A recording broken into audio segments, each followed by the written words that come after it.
Big boss Malayalam season 6-ൽ ഏറ്റവും കൂടുതൽ TRP നൽകിയ മത്സരാർത്ഥിയാണ് ജാസ്മിൻ ജാഫർ. ഗബ്രിയുമൊത്തുള്ള കോംബോ തന്നെയായിരുന്നു ഈ സീസണിലെ പ്രധാന സംഭവമായത്. മറ്റൊന്ന് വൈൽഡ് കാർഡായി എത്തിയ DJ സിവിന്റെ സാന്നിധ്യവും സീസണ് റേറ്റിംഗ് നേടിക്കൊടുത്ത ഒന്നാണ്. ഗബ്രിയും സിബിനും ഹൗസിൽ നിന്ന് പുറത്താവുകയും ചെയ്തു. ഇതിൽ ഗബ്രി പുറത്തായെങ്കിലും ഹൗസിന് പുറത്ത് ചർച്ചാ വിഷയം തന്നെയാണ്. അതിനുശേഷമാണ് വിവാദങ്ങൾ കൂടുതൽ ശക്തിയായി ഉയർന്നു വന്നത് എന്ന് തന്നെ പറയാം. മത്സരാർത്ഥികളുടെ ബന്ധുക്കളടക്കം ഈ വിവാദങ്ങളുടെ ഭാഗമായി. ജാസ്മിന്റെ മാതാപിതാക്കൾ വന്നുപോയതും അഫ്സലിന്റെയും മുന്നയുടെയും പ്രതികരണങ്ങളുമൊക്കെ ചർച്ചയായി മാറി. എന്നാൽ ഇന്ന് ജിൻഡോയും ജാസ്മിനുമായി വലിയൊരു ഫൈറ്റ് നടന്നു. ഹോട്ട്സ്റ്റാറിലെ ലൈവിലാണത്. അതിൽ ഗബ്രി വീണ്ടും ഹൗസിനുള്ളിൽ വിഷയമായിരിക്കുകയാണ്.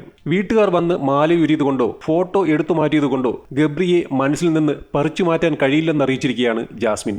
അതായത് ഗബ്രിയുമായി ബന്ധപ്പെട്ട് പുറത്തെന്തോ നടക്കുന്നു എന്നതിന്റെ ഒരു ഹിന്റ് ജാസ്മിന് കിട്ടിയിരിക്കുന്നു. അതുകൊണ്ട് തന്നെ ജിൻഡോയോട് ജാസ്മിൻ പറയുന്നു, ഗബ്രിയുടെ പേരിൽ എന്ത് വിഷയം വന്നാലും ഞാൻ ഫേസ് ചെയ്യുമെന്ന്. കൂടാതെ ഇങ്ങനെ പറയുന്നു, കൂടെ നിൽക്കുന്നവനെ ഒരു ആപത്ത് വരുമ്പോൾ ചവിട്ടി താഴെയിടുന്ന സ്വഭാവം ജാസ്മിൻ ഇല്ല എന്ന്. വഴക്കിന് കുറച്ചു മുമ്പ് സായി ജാസ്മിനോട് പറഞ്ഞിരുന്നു, നീ ലോ ആയത് ഗബ്രി പോയത് കൊണ്ടാണ്. നിന്നെ ഉയർത്തിക്കൊണ്ടുവരാൻ, പ്രശ്നങ്ങൾ തീർക്കാൻ കഴിവുള്ള ആളാണ് പുറത്തുപോയത്. ഇങ്ങനെ ഇരിക്കുമ്പോൾ ഗബ്രിയെ കൂടുതൽ മിസ് ചെയ്യുന്നെന്ന് ജാസ്മിൻ സായിയോട്. ഇത് കേട്ടുകൊണ്ടിരുന്ന ജിൻഡോ അതിൽ കയറി പിടിച്ചു. എന്റെ പൊന്നുമോളെ, നീ കൂടുതലൊന്നും മിസ് ചെയ്യണ്ട, നീ മര്യാദയ്ക്ക് ഇരിക്കാൻ നോക്ക്. അത്രയും മതിയായിരുന്നു ജാസ്മിന്. പിന്നെ താൻ പോടോ, മുഖത്ത് നോക്കി സംസാരിക്ക്, തന്റെ സർട്ടിഫിക്കറ്റ് ഒന്നും എനിക്ക് വേണ്ട. ഇങ്ങനെയൊക്കെയായി ജാസ്മിൻ. ജിൻഡോ ഇത്രയേ പറഞ്ഞുള്ളൂ, നീ ഇപ്പോൾ മര്യാദയ്ക്ക് പോകുന്നുണ്ട്, വെറുതെ നീ നിന്റെ സ്വപ്നങ്ങളൊന്നും വലിച്ചു തൂക്കിയിടണ്ട.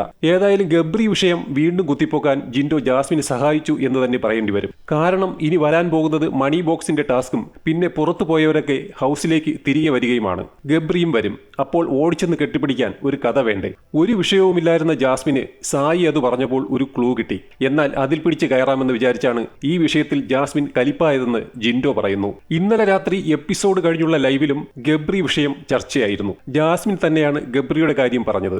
നോറ സീക്രട്ട് റൂമിൽ പോയതിനു ശേഷമാണ് സംഭവം. സായി, അഭിഷേക്, സിജോ, ഋഷി, ജാസ്മിൻ എന്നിവർ റൂമിൽ സംസാരിച്ചിരിക്കുന്നു. ഈ സമയത്ത് എല്ലാവരും പോകുമ്പോൾ എന്നെ തനിച്ചാക്കി പോകല്ലേ എന്ന തരത്തിൽ ജാസ്മിൻ സംസാരിക്കുന്നു. ജാസ്മിൻ ഹൗസിൽ ഇപ്പോൾ ആരും സൗഹൃദം കൂടുന്നില്ല എന്നതാണ് സത്യം. ഇതോടെ നിനക്ക് ഋഷിയുണ്ടല്ലോ, നിങ്ങൾ തമ്മിൽ സംസാരിച്ചിരിക്കുന്നതായിരിക്കും നല്ലതെന്ന് സായി പറയുന്നു. ഇതോടെയാണ് എന്റെ പിള്ളേരുണ്ടായിരുന്നെങ്കിൽ എനിക്ക് ഈ അവസ്ഥ വരില്ലായിരുന്നുവെന്ന് ജാസ്മിൻ പറയുന്നത്. ഏതാണ് ഈ പിള്ളേരെന്ന് ചോദിക്കുമ്പോഴാണ് ഗബ്രിയും റസ്മിനുമെന്ന് ജാസ്മിൻ ഉത്തരം നൽകുന്നത്. അവരുണ്ടായിരുന്നെങ്കിൽ ഞാൻ ഒറ്റപ്പെടില്ലായിരുന്നു. ഗബ്രിയോ റസ്മിനോ ആരെങ്കിലും ഒരാൾ ഉണ്ടായിരുന്നെങ്കിൽ മതിയായിരുന്നു എന്നും ജാസ്മിൻ പറയുന്നു. എനിക്ക് ഒരാളെങ്കിലും ഉണ്ടായാൽ മതിയായിരുന്നുവെന്ന് ഋഷിയും പറയുന്നുണ്ട്. മറുവശത്ത് BB എന്ന പ്ലാറ്റ്ഫോമിനെ എങ്ങനെ വിനിയോഗിക്കണമെന്ന് ഗബ്രിക്കും ജാസ്മിനും അറിയില്ലായിരുന്നുവെന്ന് സിജോയും സായിയും പറയുന്നുണ്ട്. നമ്മൾ ബിഗ് ബോസിൽ പോയിരുന്നുവെന്ന് നമ്മുടെ മക്കളൊക്കെ അഭിമാനത്തോടെ പറയേണ്ടതാണ്. ബിഗ് ബോസിനെ യൂസ് ചെയ്യാൻ അറിയണം. എന്നാൽ പലർക്കും അതിന് സാധിക്കുന്നില്ല. BB എന്ന് പറയുന്നത് 100 ദിവസത്തെ കാര്യം മാത്രമല്ല. എന്റെ ഒരു പ്രായവും കാര്യങ്ങളും വച്ച് നോക്കുമ്പോൾ അവരെ പിള്ളേരായിട്ട് തന്നെയാണ് കാണുന്നതെന്നും സായി പറയുന്നു. അവരിവിടെ കാണിച്ച പല കാര്യങ്ങളും ശരിയായില്ല. ഈ ഷോയ്ക്ക് ഒരു മൂല്യം കൊടുക്കുന്നവർക്ക് അത് മോശമായി തോന്നിയിട്ടുണ്ടാകും. ലാലേട്ടനും ബിഗ് ബോസ് ടീമിനുമൊക്കെ ഇതൊട്ടും ഉൾക്കൊള്ളാൻ കഴിഞ്ഞിട്ടുണ്ടാകില്ലെന്ന് സിജോയും സായിയും പറയുന്നുണ്ട്. അതേസമയം മറ്റൊരു വേളയിൽ ഇവിടെ നിറങ്ങുമ്പോൾ എനിക്ക് ജാസ്മിന്റെ കൂടെ തന്നെ ഇറങ്ങണമെന്ന് സായി പറയുന്നുണ്ട്. അപ്പോൾ ജാസ്മിൻ അടുത്തിരുന്ന് പറയുന്നത്, ഞാൻ തലയിൽ മുണ്ടിട്ട് പോകുമെന്നാണ്.